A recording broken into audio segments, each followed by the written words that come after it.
Quand on pénètre aujourd'hui dans un hôpital, et plus spécialement dans une salle de chirurgie, on est frappé par la rigoureuse propreté qui y règne. Toutes les précautions possibles ont été prises pour éliminer la poussière et empêcher la transmission des bactéries. Les gants de caoutchouc, les masques respiratoires, les instruments de chirurgie ont été stérilisés.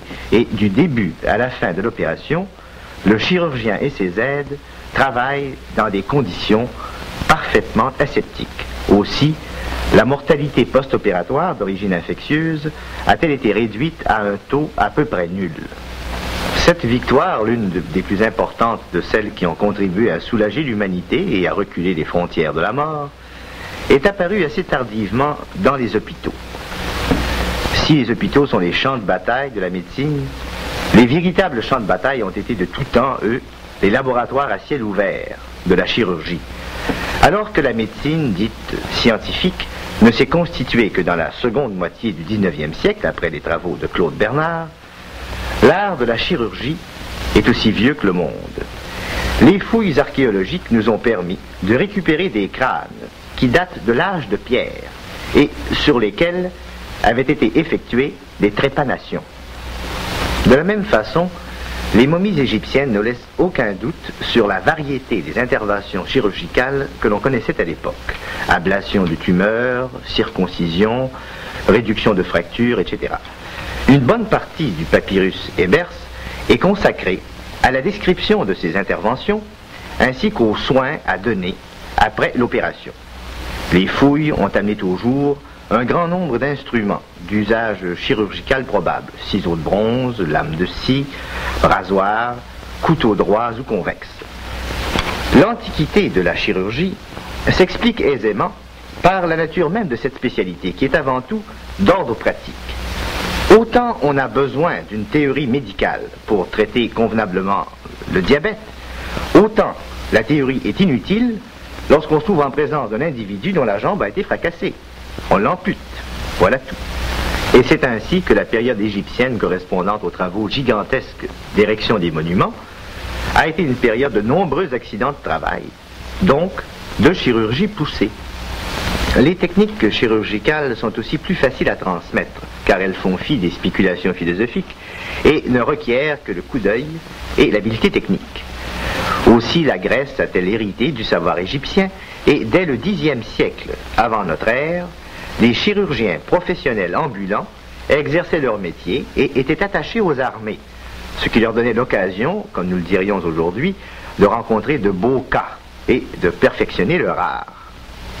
Nous n'avons donc pas à nous étonner que le grand Hippocrate, au 5e siècle avant Jésus-Christ, ait pu rédiger un traité de chirurgie sur les plaies de la tête, les articulations et les fractures, qui est un modèle d'exactitude clinique. Les Romains, fort versés eux aussi dans l'art de la guerre, ont fourni à la chirurgie l'occasion de se perfectionner, et les instruments retrouvés à Pompéi montrent que les techniques ne devaient pas tellement différer des nôtres.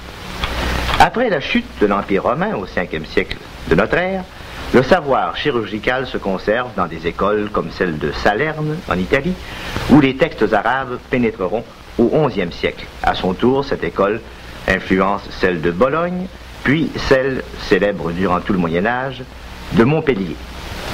Et c'est au XIVe siècle le début de la prépondérance française dans ce domaine par la publication du traité chirurgical de Guy de Chauliac, qui demeurera un modèle classique jusqu'au XVIIIe siècle. À cause de son caractère manuel, la chirurgie du Moyen-Âge se dissocie peu à peu de la médecine et est confiée à des barbiers qui bientôt refuseront de raser et de tondre pour se consacrer uniquement aux opérations. Ambroise Paré, que l'on a surnommé le père de la chirurgie moderne, était d'abord un barbier, et c'est sur les champs de bataille qu'il conquit ses lettres de noblesse. Il fut le premier à suggérer la ligature des artères au cours des amputations, afin d'éviter les hémorragies. Et c'est aussi à lui que l'on doit l'abandon de la pratique cruelle qui consistait à verser de l'huile bouillante sur les plaies à vif, en guise de cautère. Dans les siècles qui suivent, on constate une amélioration progressive des techniques chirurgicales, mais les deux obstacles qui se dressent, la douleur et l'infection, n'ont pas été vaincus. On utilisait diverses préparations pour obtenir une anesthésie locale, mais l'anesthésie générale était inconnue. Ce n'est qu'en 1842 que le dentiste américain Morton découvrit l'anesthésie générale par inhalation d'éther, ce qui rendit moins inhumaines les opérations graves. Pendant ce temps, on ne faisait strictement rien pour empêcher l'infection des plaies chirurgicales parce qu'on ignorait la cause de cette infection. Les chirurgiens des siècles passés ont pu travailler avec plus ou moins de propreté, ont pu empêcher ou favoriser la contamination des bactéries.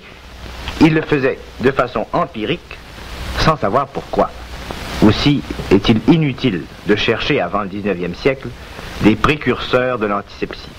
Cette découverte, c'est à Joseph Lister qu'il faut l'attribuer, car il a été le premier à soupçonner la vraie cause de l'infection et à y porter remède.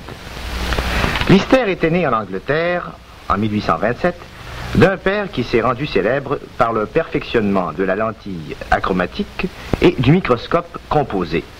Après une solide formation physiologique, il fut reçu chirurgien en 1853 et quitta l'Angleterre pour l'Écosse. Nous le retrouvons en 1858 à Édimbourg, où il a été nommé assistant chirurgien à l'infirmerie royale. Ce soir, il fête son 2e anniversaire de mariage et son épouse, Agnès Syme, fille du grand chirurgien écossais James Syme, vient d'apporter le gâteau et le café. Excellent gâteau. Je n'aurais voulu pour rien au monde le rater.